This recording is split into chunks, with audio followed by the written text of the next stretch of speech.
Timothy 3వ అధ్యాయము 12వ వచనము. క్రీస్తు యేసునందు సద్భక్తితో బ్రతక ఉద్దేశించు వారందరూ హింస పొందుదురు.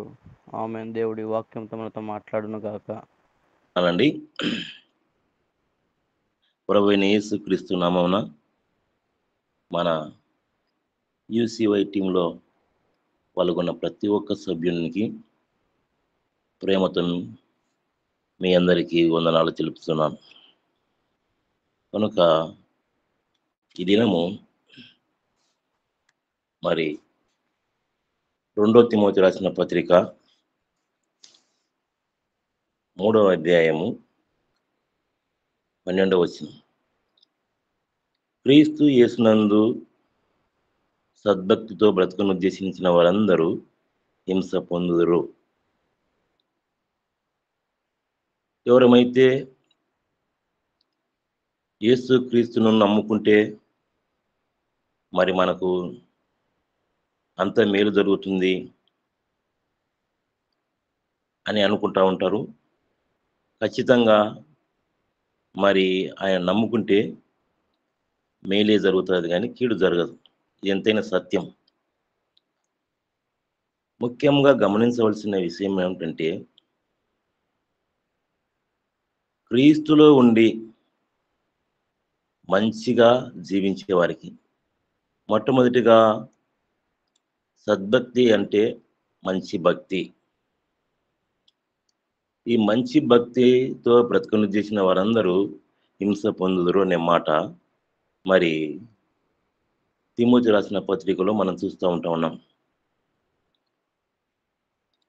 ఎలాగ జీవించాలంటే అబద్ధం ఆడరాదు, దొంగతనం చేయరాదు, వ్యభిచరించవద్దు, మరి తర్వాత నరహత్య చేయవద్దు,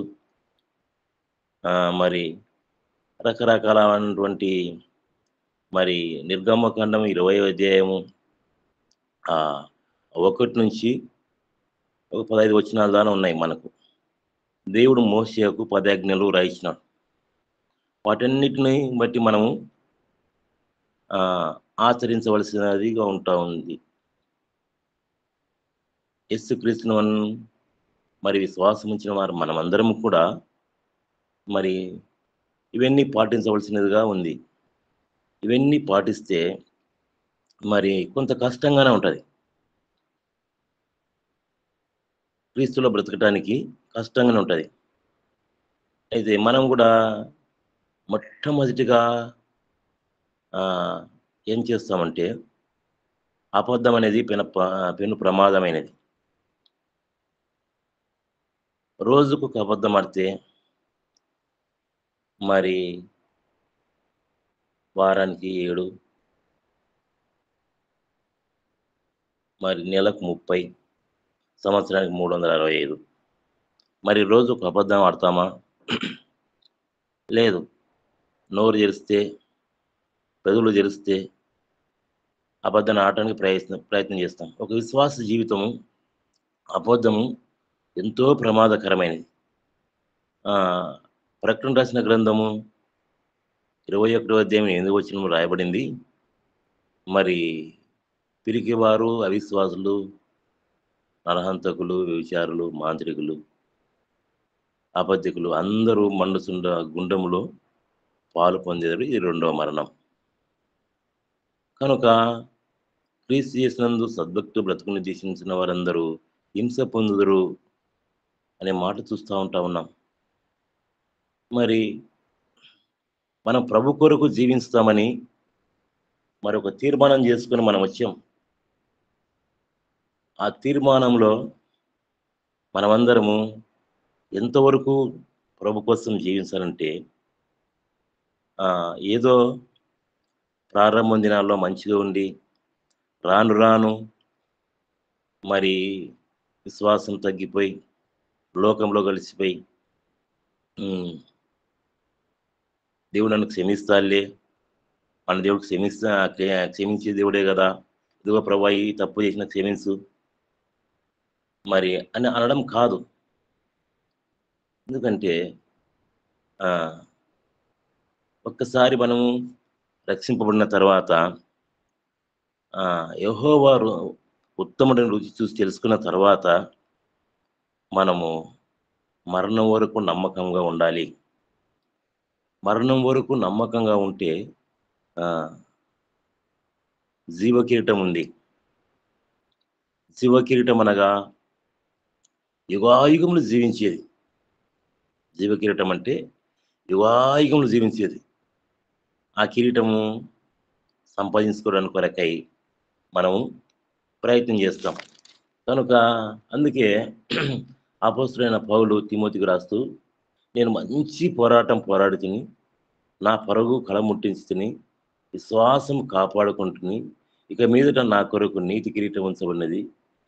ఆ దినమందు నీతిగల న్యాయాధిపతి అయిన ప్రభు అది నాకు మాత్రమే కాకుండా తన ప్రత్యక్షతను అపేక్షించు వారందరికీ అనుగ్రహించును. మరి పౌలు యొక్క చేసినటువంటి సేవ మనకందరికీ దేవుని యొక్క వాక్యంలో మనం ఎరుగుదాం. కొంతమంది వాక్యం చెప్పలేకపోయినా వినేవారు శ్రద్ధగా విని తన హృదయంలో వాక్యాన్ని భద్రపరుచుకుంటారు. కనుక మరి ఆ అపోస్తలుడైన పౌలు కూడా చూస్తే రాయబడింది. మొదటి తిమోతికి రాసిన పత్రిక 1వ అధ్యాయం 12వ వచనంలో, నేను పూర్వము దూషకుడును, హింసకుడును, హానికరుడునై ఉన్నాను. తన పరిచర్యకును నియమించి నమ్మకమైన వానిగా ఎంచినందుకు నన్ను బలపరిచిన మన ప్రభువైన యేసుక్రీస్తుకు కృతజ్ఞతుడై ఉన్నాను. ఒకప్పుడు మరి పౌలుగా మార్చక తొలికి సౌలుగా ఉన్నప్పుడు అయినా మరి తన ప్రజలకు ఎంతో కీడు చేసినాడు. కనుక పూర్వం అనే మాట వ్రాయబడింది. అలాగనే చెప్పుకుంటా ఉన్నాడు, పూర్వము దూషకుడును, హింసకుడును, హానికరుడునై ఉన్నాను. అయితే ప్రభు నన్ను పిలుచుకున్నాడు. సేవకుడని, పాస్టర్ని గొప్పేం కాదు. సేవకునికి, పాస్టర్కు 2 అభిషేకాలు ఉంటాయి. ఒకటి సేవా అభిషేకం, ఒకటి మరొకటి రక్షణ మారు మనసు బాప్తిసం అనేది. అది విశ్వాసికి ఉంటుంది, సేవకునికి ఉంటుంది. దాని తర్వాతనే ఎవరైనా సేవకుడైనా, పాస్టర్ అయినా, ఎవరైనా కావాల్సింది. కనుక బాప్తిసం అనే అభిషేకం ప్రభులో నిశ్చయిత కొరకు నీకు నాకు ఇచ్చినాడు. అది దాన్ని కాపాడుతున్న బాధ్యత ఎవరిదంటే అది ఆయన ఇచ్చిన రక్షణను కొనసాగించిన బాధ్యత అది నీది, నాదే. దాన్ని పోగొట్టుకుంటే మరలా తిరిగి రాదు.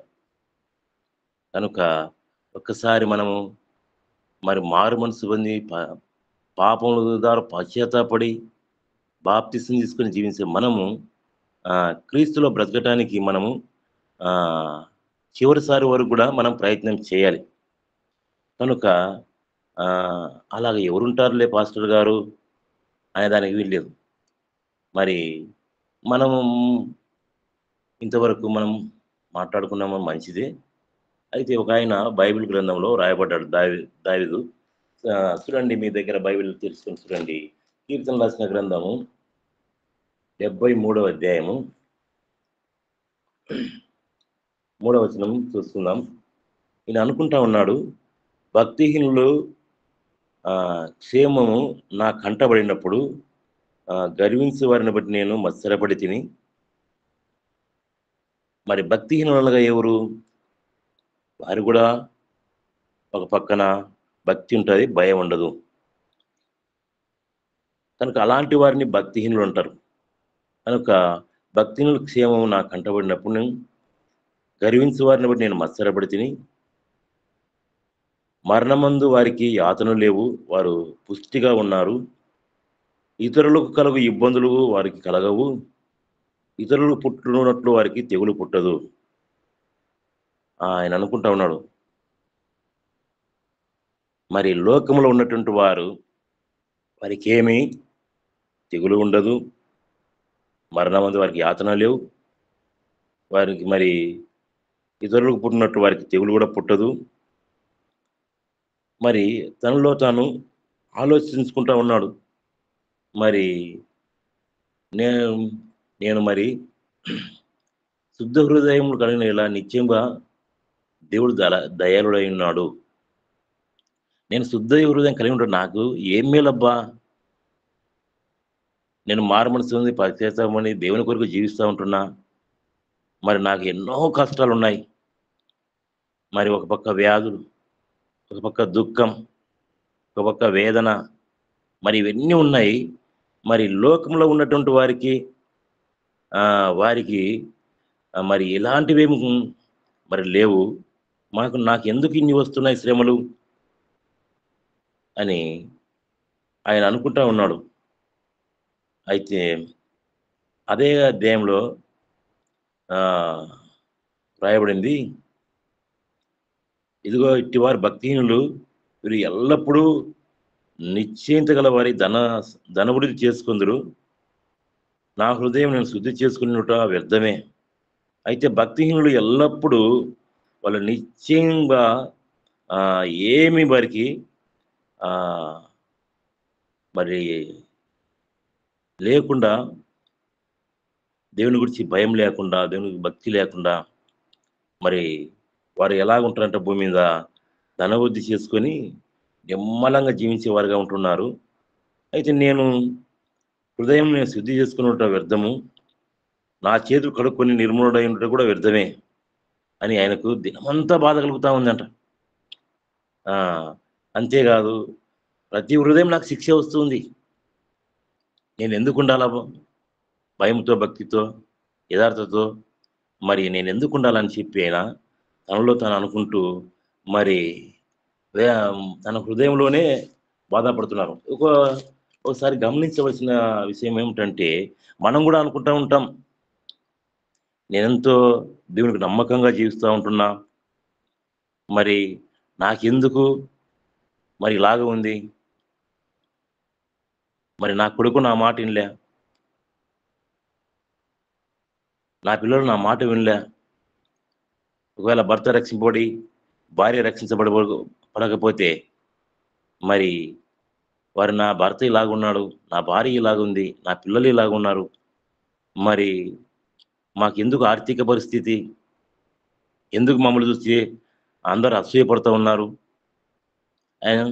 తర్వాత మాకు ఇంట్లో అనేకమంది సమస్యలు, రోగాలు, అనారోగ్య పరిస్థితులు ఎందుకు మాకున్నాయి, మేము ప్రభుకి ఏం చేసినాం, మేము ప్రభుని నమ్ముకొని ఇలాగ ఉన్నాం, మేము ప్రభుని నమ్ముకొని వాళ్ళు బాగున్నారు, నిశ్చింతగా ఉన్నారు, దేవుడే మాకే ఎందుకు పెట్టాడు ఇలాగాని మనకు ఆ సందేహము రాక ఉంటుంది, ప్రతి ఒక్క మనిషికి ఉంటుంది ఇలాగా.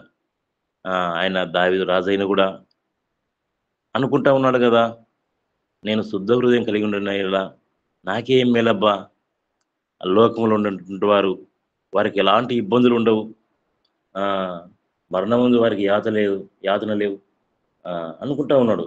అయితే ఇదంతా కూడా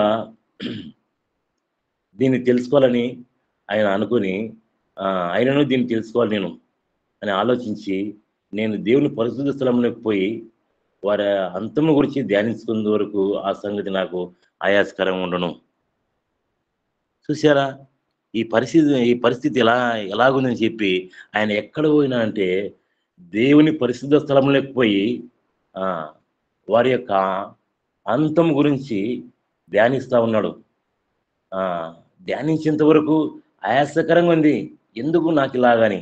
అయితే ఎప్పుడైతే ధ్యానించినాడో 18వ వచనంలో, కీర్తనలు రాసిన గ్రంథం 18వ వచనంలో చక్కగా రాయబడి, నిశ్చయంగా నువ్వు వారిని కాలు దొరుకుతునే ఉంచి ఉన్నావు.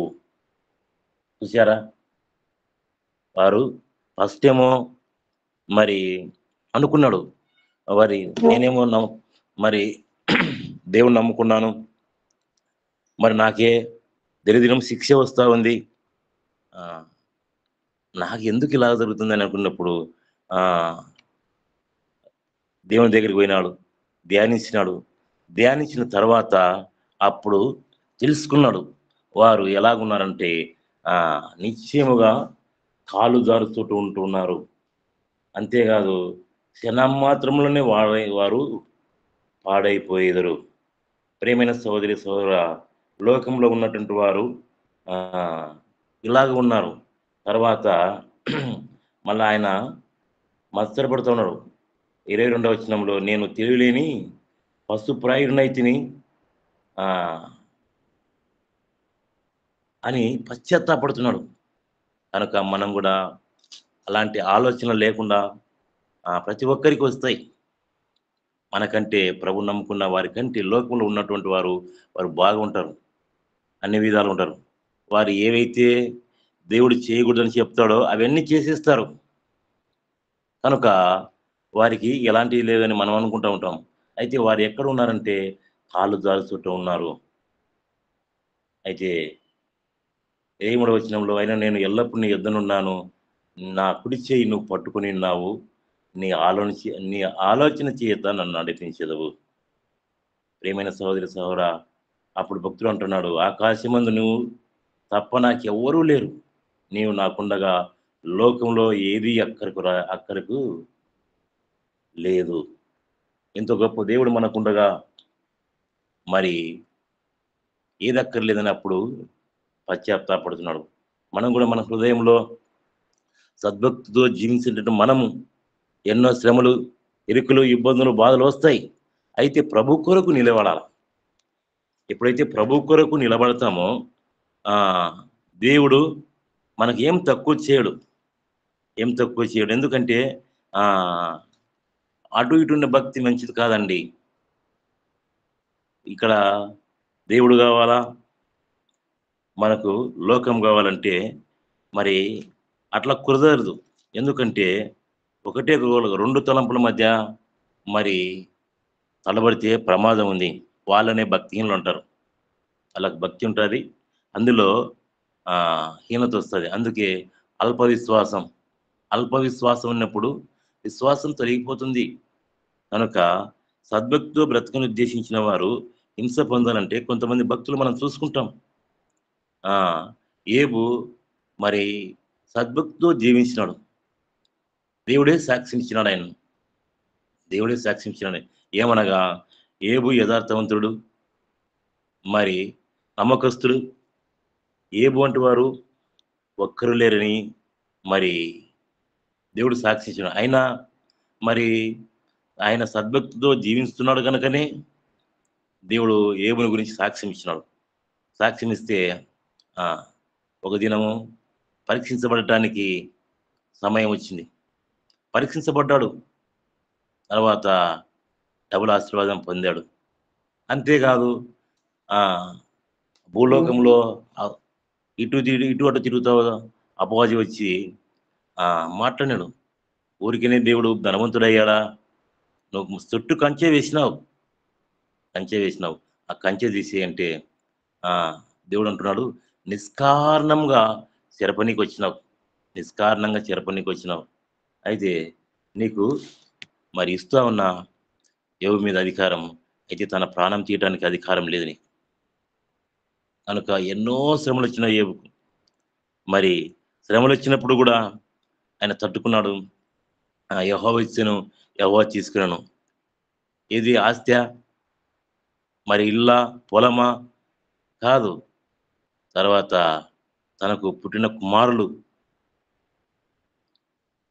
ముగ్గురు కుమారులు మొత్తం అందరు చనిపోయిన కూడా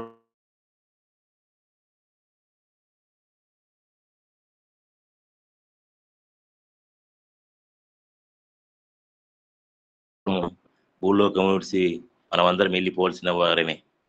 మనిషిని కావాల్సి 70 సంవత్సరములు, అధిక బలం ఉన్న 80 సంవత్సరములు, 70 సంవత్సరం ఉంటే ఆ 10 సంవత్సరములు ఆయాసతో బ్రతకాలి. కనుక ప్రేమ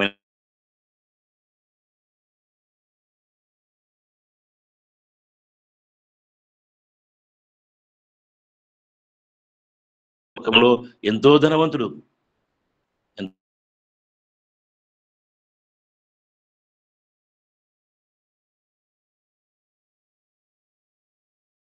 నేను కనుక అలాంటి విశ్వాసం మరి అబ్రహాంకు పరీక్షించబడలేదా? అంత ధనము, ధాన్యము, సమృద్ధి ఉన్నా కూడా దానికి సంతానం లేదు. అయితే దేవుని యొక్క నిశ్చయిత కొరకు వేచి ఉండలేకపోయినాడు. అబ్రహాం కూడా ఉండలేకపోయిన కారణాన్ని బట్టి మరి చిన్న పొరపాటు చేసినాడు. అది శారమ్మ మాట విని. కనుక మనం కూడా చిన్న చిన్న పొరపాట్లకు ఆ, పెద్ద శిక్ష అనుభవించాలి. ఆ మాట శారమ్మ మాట విని చిన్న పొరపాటు చేసినందుకు ఇప్పుడు వారికి మనకి సరిపోదు. కనుక అలాంటి పొరపాటు చేయకుండా ఉండాలంటే దేవుని యొక్క వాక్యం వినాలి, వాక్యానుసారంగా నడుచుకోవాలి, వాక్యానుసారంగా జీవించాలి. అనేక దైవ సేవకులు మరి ఏం చేయకూడదో ఏం చేయాలనో మరి చెప్తా ఉన్నారు కదా. కనుక ప్రియమైన సహోదరి సహోదరుడా, అంతేకాదు మరి ఎస్తేరును చూస్తాం.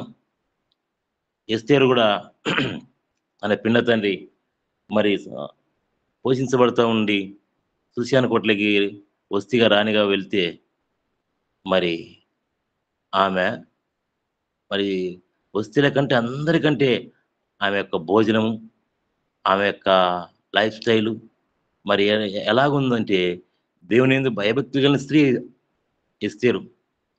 రాజు భుజించిన భోజనం తినలే, రాజు పంపించిన సుగంధ ద్రవ్యాలు పూసుకోలే, మాదిరికరంగా ఉంటా వచ్చింది. మరి ఆమెలో ఏం సౌందర్యం కనపడిందంటే ప్రార్థన అనే సౌందర్యం కనపడింది. రాజు ఎన్నుకున్నాడు, రాణిగా చేయబడ్డది. అయితే చేసిన తర్వాత మరి ఎస్తేరు గారికి శ్రమ రాలేదా? శ్రమ వచ్చింది. శ్రమ వస్తే మరి తన పిండ తండ్రి అయిన మరి కబురు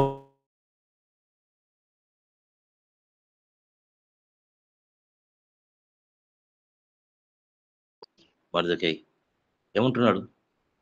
ఒక పారి పలకదు. ఆయన అంటాడు, మర్దకై నువ్వేమైనా రా రాజుకుట్లు ఉన్న మాత్రం నువ్వేమన్నా బ్రతుకుతావు అనుకున్నావేమో,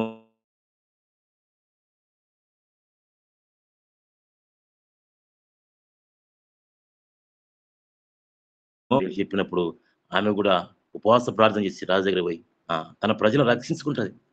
రాణిగా ఉన్నంత మాత్రాన శ్రమలు రాలేదా? వచ్చాయి.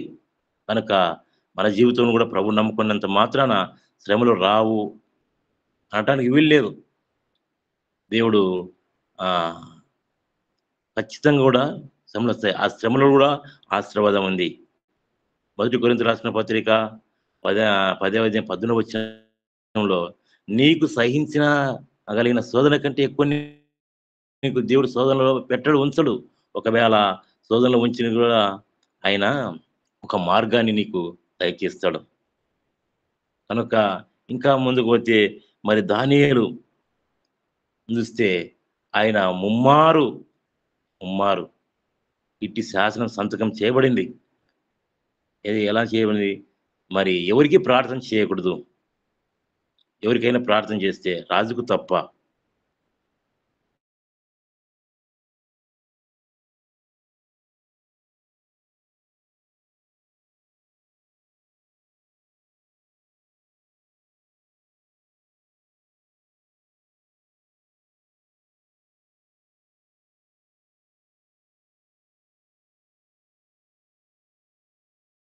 మంది ప్రధానమంత్రులకు ముగ్గురు మాత్రమే దేవుని యందు భయభక్తి కలిగి సద్భక్తి కలిగి ఉన్నటువంటి వారు. ఈ ముగ్గురులు కూడా వారిలో ఈయన దానియేలు మాత్రమే ముఖ్యుడు. కనుక ప్రియమైన సహోదరి సహోదరుడా, ఈ దానియేలు ఎలాంటి వాడంటే మరి దేవునికి నమ్మకంగా ఉంటా వచ్చినాడు. మరి ముగ్గురు రాజుల కింద ప్రధానమంత్రిగా చేస్తూ వచ్చినాడు. కనుక అలాంటి ఆయనకు ఎక్కడ తప్పు కానీ లోపం కానీ చిన్న పొరపాటు మిస్టేక్ కానీ లేదు. కనుక అలాంటి ఆయన కూడా ఏమొచ్చిందంటే మరి మరణం సంభవించింది. మరణం సంభవించినప్పటికి కూడా మరి దేవుడిని వదిలిపెట్టాడా? వదిలిపెట్టలే. దానియేలుకు ఒక మంచి అలవాటు ఉంది. ఏం అలవాటు అంటే ఉదయకాలము, మధ్యకాలము, సాయంకాలము దేవునికి ప్రార్థన చేసేది, మొరపెట్టుకుండేది. అలాంటి చక్కని జీవితం నీకు నాకుంటే ఎంత మంచిది, ఎంత బాగుంటుంది.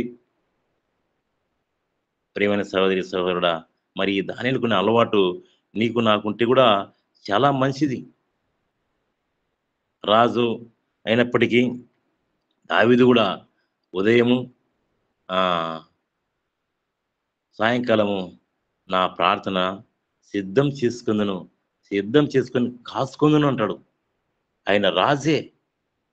అయితే ఇంకోసారి ఏందంటే, దినానికి 7 మార్లు నేను ప్రార్థన చేస్తును.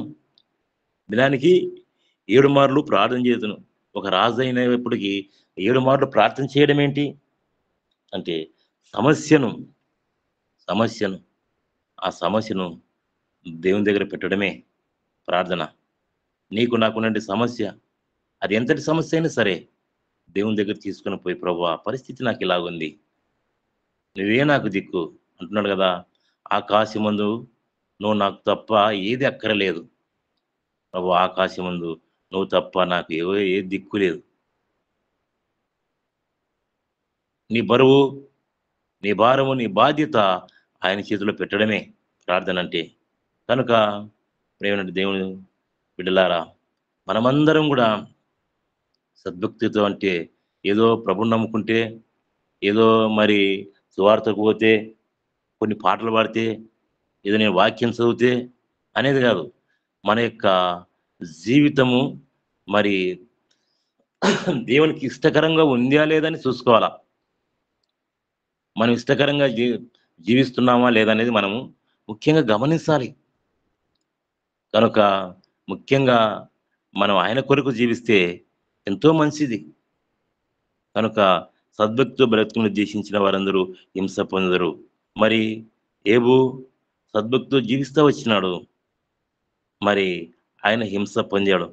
మరి ఎస్తేరు కూడా సద్భక్తితో జీవిస్తా వచ్చింది. ఆమె కూడా హింస పొందవలసిన సమయం వచ్చింది. మరి హింస పొందవలసిన సమయము వచ్చినప్పటికీ వారు ప్రార్థన అనే విజయంతో వారు జయించినారు. మనం కూడా ప్రార్థన అనే విజయంతో జయించే వారంగా ఉండాలని ఉదయకాలంలో దేవుడు నీతో నాతో మాట్లాడుతూ ఉన్నాడు. మరి దానియేలు చూస్తే మరి ఆయన ముమ్మారు ప్రార్థించిన ఆ ప్రార్థన బట్టే వారు ఆయనకు సరిపోయినటువంటి వారు మరి ఆయన్ని చంపాల. ఆయన చంపితే మంచివాడాయన. దేవుని యందు నమ్మకం కలిగిన వాడు. చంపితే పాపం వస్తది. ఎలా ఈ మనిషిని ఇరికించాలా అని చెప్పి ఈయన ఒక్క దేవునికి మొరపెట్టుట ద్వారా మాత్రమే ఈయనను కనుగొంటాం.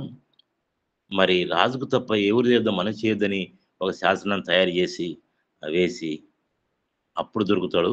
అప్పుడు మరణశిక్ష మరి రానే వచ్చిన సమయం వచ్చింది. ఆ ఆయన అటు శాసన సంతకం మరి రాజు దగ్గర ముద్ర పొందినప్పటికీ ఆయన ముమ్మారు తన యెరూషలేము తట్టు కిటికీలు తెరవబడి ప్రార్థన చేస్తూ వచ్చినాడు. మరి ఆయన ఏమైనా విడిచిపెట్టాడా? విడిచిపెట్టలే. మరి సింహం బోన్లు వేసినారు. మరి సింహం బోన్లు వేస్తే ఆయన బోన్లో కూడా ప్రార్థన చేస్తూ వచ్చినాడు. రాజుకు ఇష్టం లేదు. ఎలాంటి తప్పు చేయలేదు. ఈ దానియేలు రాజు కనుగొన్నాడు కానీ తన చుట్టూ ప్రజలు అసూయ చేత, తన చుట్టూ ప్రజలు అసూయ, ఉద్యోగంలో అసూయ, పొలం పనికి పోతే అసూయ, మరి తర్వాత ఏ ఫీల్డ్ని తీసుకోండి అక్కడ అసూయ తప్పనిసరిగా ఉంటుంది. అది ముఖ్యంగా ప్రభు బిడ్డలపైనే ఉంటుంది. కనుక మనం సువార్త చేయాల్సిన అక్కర్లేదు. మన యొక్క ప్రవర్తనే సువార్త అయి ఉండాలి.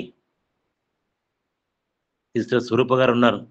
నాకు ఆ మాట చాలా జ్ఞాపకం ఉంది. ఆమె ఉండే పరిస్థితుల్లో ఆమె యొక్క జీవించే జీవితంలో ఆమె ఒక సువార్త పత్రిక. మనం కూడా అలాగుండాలి. చిన్న చిన్న విషయాలకు మనము పోట్లాడే వారంగా ఉంటాం. మనం ఉన్న చోట ఉంటే మన ద్వారా, మన జీవితం యొక్క ప్రవర్తన ద్వారా ఇతరులు రక్షింపబడడానికి అవకాశం ఉంది. కనుక చిన్న చిన్న విషయాలు కొట్లాడి మనం పోయి బైబిల్ బ్యాగ్ వేసుకుని పోయి ఆ సువార్త పత్రికలు పంచి, తర్వాత పాట పాడి, తర్వాత వాక్యం చెప్పి ఏం ప్రయోజనం లేదు. ఏం ప్రయోజనం లేదు. మనం ఉండాల్సిన రీతిలో మనం ఉంటే మనమే ఒక సువార్త పత్రికగా ఉండాలి. ఇరుగు పొరుగు వారికే మన జీవితం నచ్చకపోతే దేవుని నచ్చుతుందంటారా? అసూయతో పడేది వేరు. వారు కొంచెం కాలం అసూయ పడేది. అసూయ పడిన హామాను ఏమైనాడు? తన ప్రాణాన్ని తనైతే ఉరి చేసుకున్నాడు. మరి దానియేలు మీదకి నింద మోపిన వారు ఏమైనారు? వారు వారి పిల్లలు సింహం బోన్లు వేస్తే మరి ఎముకలు సైతం కూడా కొరికి పొడి చేసిందంట సింహం. కనుక అసూయ పడేవారు బైబిల్ గ్రంథం రాయబడింది, అసూయ పడేవారు ఎముకలకు కుళ్ళంట. ఎముకల కుళ్ళు అంటే మీకెళ్ళి ఏమంటారు కానీ అది తుమ్మ కట్టెలు, పారం చెట్లు అంటారు. దాన్ని కొట్టితే కొన్ని నాళ్లకు సులాపి తగులుతుంది, బొక్క పడుతుంది, అది పిప్పి అంతా రాలిపోతుంది. కనుక అలాగా మనిషి యొక్క ఎముకలకు కుళ్ళు తగులుతుందంట అసూయ పడితే. కనుక వారి కొరకు మనం ప్రార్థన చేసే వారంగా ఉండాలా, వారిని కూడా ప్రభువులోకి నడిపించే వారంగా ఉండాలా. కనుక ప్రియమైన సహోదరి సహోదరుడా, ఈ ఉదయకాల వేళలో సద్భక్తితో జీవిస్తే మరి కొంత శోధన ఉంటుంది.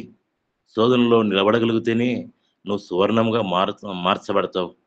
ప్రభువైన యేసుక్రీస్తు ప్రభు వారు నీ కొరకు నా కొరకు ఆ పరలోకం నుండి భూలోకానికి దిగి వచ్చినాడు. ఆయన శిలువ మరణం పొందినంతగా తగ్గించుకున్నాడు. శిలువ మరణం పొందినంతగా తగ్గించుకున్నాడు. ఎందుకోసం? నువ్వు నేను రక్షించబడి ఆ పరలోక రాజ్యంలో నిత్యత్వంలో ఉండేదాని కొరకే కాదా? ఆయన ఎన్ని చేసినా, తండ్రి వీరేం చేస్తున్నారో వీరు ఎరుగరు, వీరికి క్షమించు. నువ్వు చిన్నదానికి ఓర్చుకోలేకపోతా ఉన్నాం. కనుక ఈ ఉదయకాల వేళలో మనం ఓర్చుకునే వారంగా ఉండాలి. క్షమించే మనసు మనకు ఉండాలి. క్షమించినప్పుడే, అందుకే పరలోకమందున మా తండ్రి అనే ప్రార్థనలో లోకరాసిన సువార్తలో రాయబడి 6వ అధ్యాయంలో మరి మీరు క్షమించకుంటే ఇతరులను మీ పాపాలు అట్నే నిలిచి ఉంటాయి.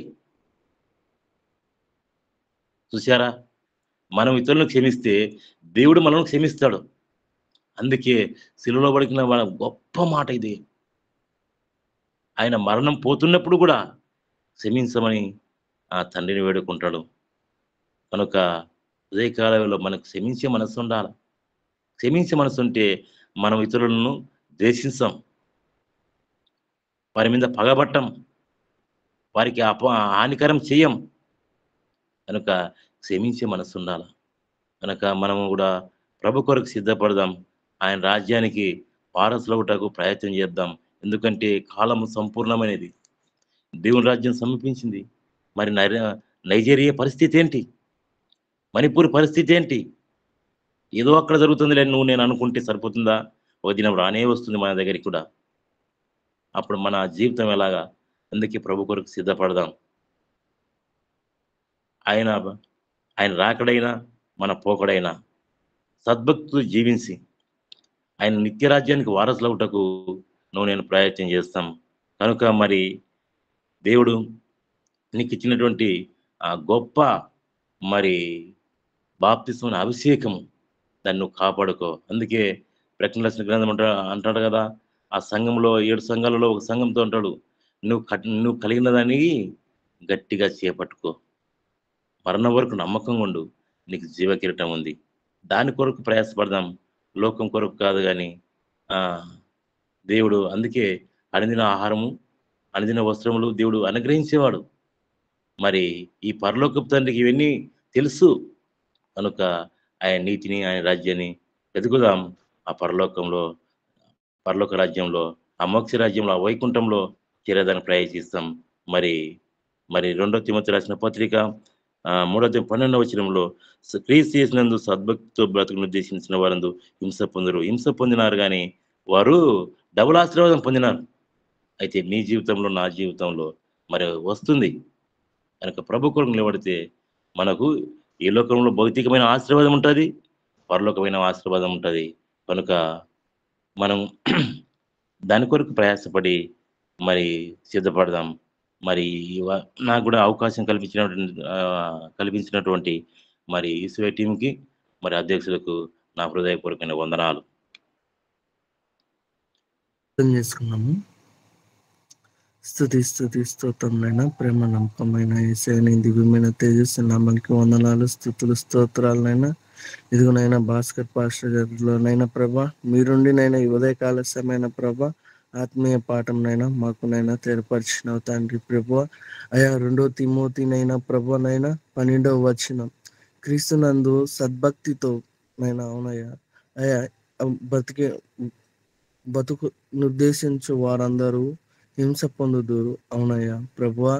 అయా ఎన్నోనైనా శ్రమలునైనా ప్రభా ఇబ్బందులునైనా నిన్ను పోలినైనా నడిచిన సమయంలో ప్రభువా అయా అయా ఏదైనా ప్రభానైనా నీ పాదాల చెంతనైనా మొరపెట్టుటనైనా నీకు అప్పగించుకోవటనైనా ప్రభా మా జీవితంలోనైనా ప్రభా అయా లోకాన్ని చూసినైనా మోసపోతున్న కన్నా ప్రభానైనా నీ అందునైనా ఎన్ని శ్రమలైనా ప్రభానైనా ఎన్ని ఇబ్బందులైనా ప్రభానైనా అయా అయా అయా నిన్ను పోలినైనా నడుచుటైనైనా మాదేనైనా ప్రభా జయంనైనా ప్రభా. అయా ఆ శోధనలునైనా పెట్టేది నువ్వేనైనా తీసేది గాయం నైనా గాయపరిచేది నువ్వే గాయం తీసేది నువ్వే తండ్రి ప్రభా. నీకంటూ సాధ్యం కాదంటూ ఏది లేదు నైనా ప్రభా. ఇదిగోనైనా ప్రభా ఈ భాస్కర్ సార్ నైనా ప్రభానైనా అయా అనేకనైనా ప్రభా ఆత్మలనైనా రక్షించేలాగున ప్రభా అయా అయా వాళ్ళకి నైనా నూతన మందిరము నైనా వారికి నైనా దైత్యం తండ్రి ప్రభువ. అయ్యా పాశ్రమ్ గారినైనా ప్రభా ఇక్కడ ఉండే సేవ చేసే సమయంలోనైనా అయ్యా పాశ్రమ్ గారికి నైనా బలహీనత ఉందని నైనా ప్రభానైనా అయ్యా హాస్పిటల్లో ఉండే సమయాన ప్రభా ప్రార్థన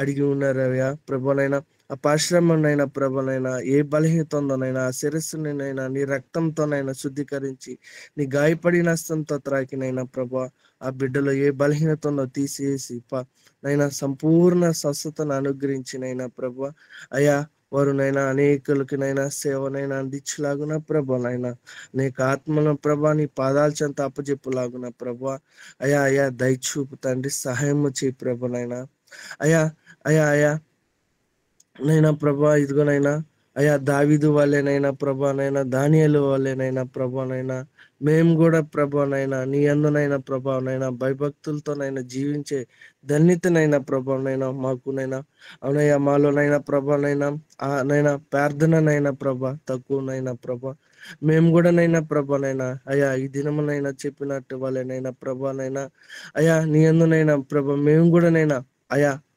కూడా నైనా భక్తి గల జీవితాన్ని నైనా ప్రభునైనా మేము కూడా కొనసాగించుకునేలాగున ప్రభు అయ్యా ఎన్ని శ్రమలు వచ్చినా నైనా ప్రభా ఏది నైనా ఏ ఆటంకాలే వచ్చినా నా తండ్రి మా తండ్రి పరమందు తండ్రి నైనా మా ఎదట ఉండగా మాకు శోధన లేదు భయమేలా అని ప్రభువానైనా బిగ్గరగా కలిగినైనా ప్రభా ప్రార్థించుకుంటూనైనా మా జీవితంలో కూడా నైనా మేము అగ్ని కంచి వేసుకుని క్రీస్తు మార్గంలోనైనా నడిచే అటు ధన్యత మాకందరికి అనుగ్రహించమని నీ పాదాల చెంత ప్రాజేయపడి వేడుకుంటూ యేసయ్య పరిశుద్ధ నామములో అడిగి వినయంతో బతలాడి వేడుకుంటున్నాం తండ్రి.